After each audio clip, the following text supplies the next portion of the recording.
Hello everyone, good evening. So let's start our practice session with today's article, A Grand Vision and the Great Indian Research Deficit. So again, we are coming back with the article by Shashi Tharoor. So we will discuss about this in detail. So India stand at a pivotal moment in its economic and technological trajectory. With its vast human capital and a rapidly expanding economy, it harbors ambitions of becoming a global power. Yet, this grand vision is significantly hampered by a deep seated and chronic insufficiency in research and development. So, with these four lines, what we understand? Brief idea about this article. This is going to be about research and development, where India is standing in research and development field. So he used one word, pivot. Pivot means a boundary, like we are going to move forward in many things, but we are at a resistance level. If you know resistance and support level, so we are at a kind of resistance level. So we when we break that resistance of research and development, definitely we will grow in future more. The scale in number. The scale of India's R&D deficit is best illustrated by a few stark numbers. So he is showing some numbers. Despite having 17.5% of the world's brain, since it's home to 17.5 of the world's population, India produces only a measures or 3% of the world's research output. So he's talking about like we are the 17.5% of the world population, but we only produce 3% of the research. This disparity highlight a fundamental failure in leveraging its massive demographic dividend to generate high level research. Wonderful. So the situation is not much better on intellectual property creation. Recent report from the World Intellectual Property Organization (WIPO) suggests a mixed picture. Dramatic growth from a very low base, but overall an unimpressive performance. So he quoted about WIPO that they mention like the numbers is not impressive. Our performance in research and development field is not good. In 2023, India was ranked 6th globally for total patent filing, recording 64,480 applications. This represents the fastest growth, 15.7 among the top 20 countries, and is a significant figure. However, in the context of the total 3.55 million patent application filed globally in 2023, India's share is still low at approximately 1.8% of the global total. Critically, when measuring resident application per million inhabitants, a truer reflection of domestic innovation intensely, India ranked significantly lower, 47th, underscoring that the overall growth is not yet translating into widespread population level innovation dominance. The most damning evidence of India's R&D gap lies in R&D expenditure. Gross expenditure on R&D in India, covering both private and public sector, has consistently hovered between 0.6 and 0.7% of GDP in recent years. This figure pales in comparison to major economic and innovation hubs. China spent around 2.5% and US approximate 3.5. Israel leads globally 5.4. The grasp the magnitude of under investment, one only needs to compare India's entire national R&D expenditure with that of a single multinational corporation. So India is only spending zero point 0.6 and 0.7% in R&D. So this is the red red danger mark. We have to spend more. In 2023, the Chinese technology giant Huawei invested colossal CNY, that is 164.7 billion CNY, that is Chinese currency, approximate $23.4 billion into R&D. This amount of spending from just one company, no doubt driven by intense global competition and US sanction, particularly focusing on crucial areas such as semiconductor technology, exceeds the total combined R&D expenditure of all public and private entities in India, a nation of more than 1.4 billion people.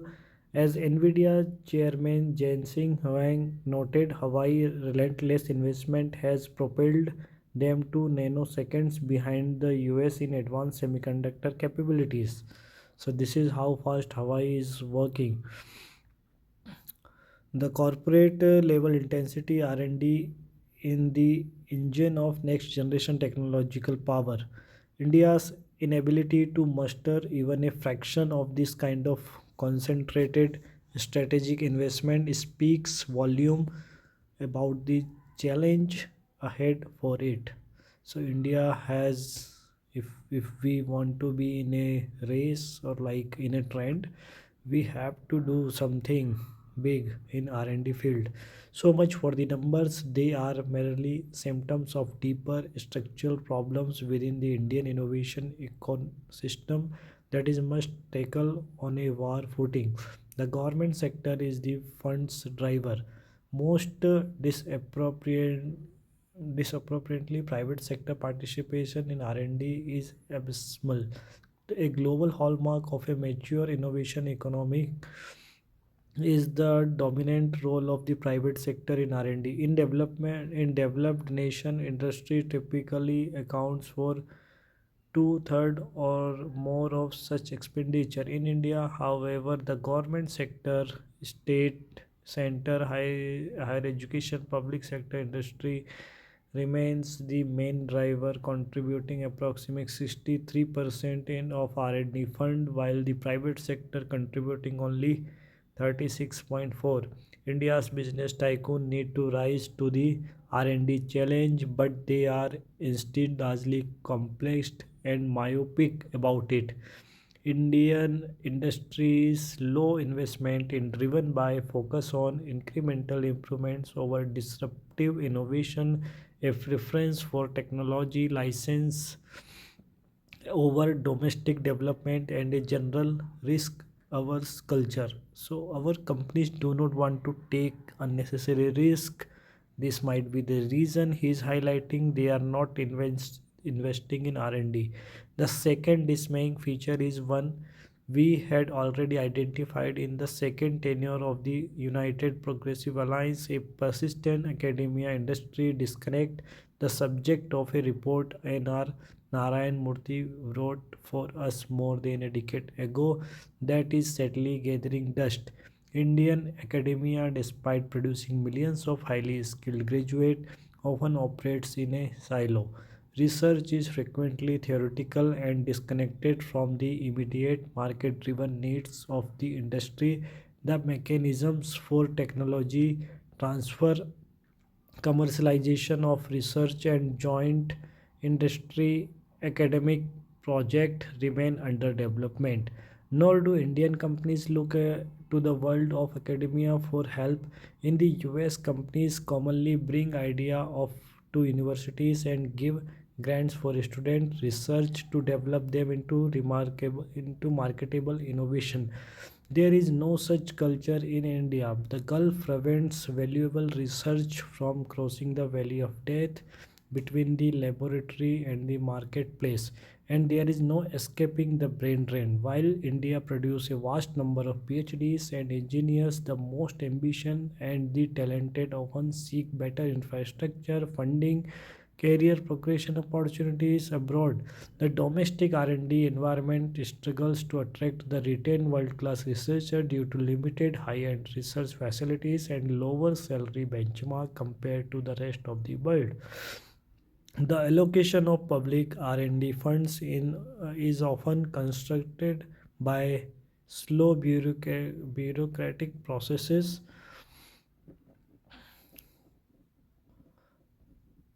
Project approval times can be excessively long, and the release of funds is frequently staggered and unpredictable, impeding the smooth execution of ambitious long-term research program.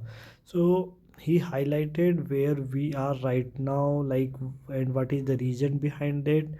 Because of no, we do not have world class infrastructure in research and development, and low salary is also one of the reason. And why it is happening? Because of bureaucrats not able to make any decision about that, and not able to, if they have any particular program for that, so they're not able to implement on grassroots level.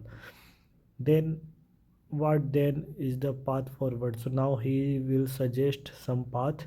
The goal of building comprehensive tech and economic muscles worthy of a Viksit Bharat in not a sprint but a marathon. So he's highlighted we are in a marathon, it is not a sprint. If we want to see Bharat as a Viksit or a developed nation, to achieve it, India must engineer a fundamental shift in its approach. The most immediate and critical step is to rise the R&D expenditure to GDP ratio at least 2% within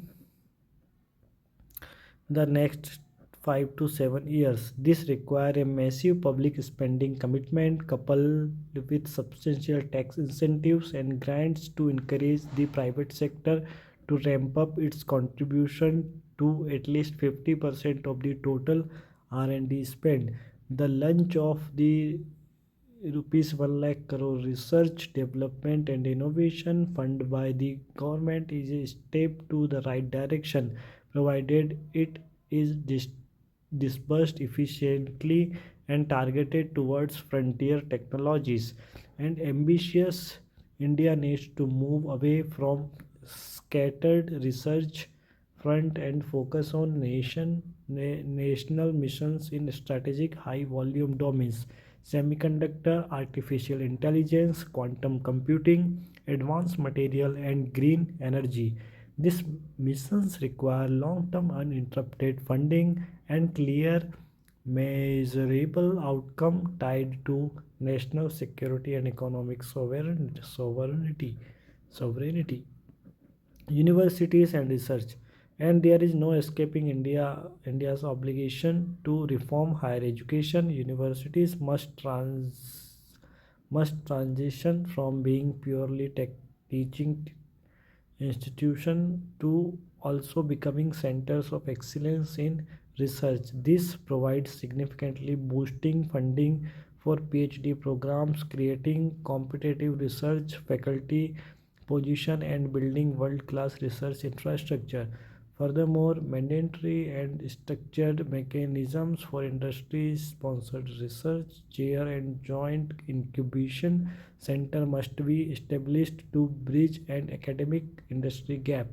India must also inculcate a robust intellectual property culture in the country. This means simplifying patent filing process, strengthening enforcement, and creating attractive financial incentives for inventors, both academic and corporate, whose patents are commercialized. India possesses the intellectual capital and the aspiration to become global innovation leader. However, the culture deficit in R&D investment so glaringly exposed by the comparison to a single company such as Hawaii cannot sustain this ambition. The next decade must be dedicated to creating the structural, financial, and cultural foundation for innovation. If these fundamental change are not executed with political will and unwavering commitment, the goal of Viksit Bharat will recede well beyond 2047. So we have target of Viksit Bharat to reach 2047 if we do not spend and make a culture of R&D in our country. Definitely it is going to be tough. This is the wonderful article by the member of parliament Dr. Shashi Tharoor. Wonderfully written article. So thank you, have a nice day.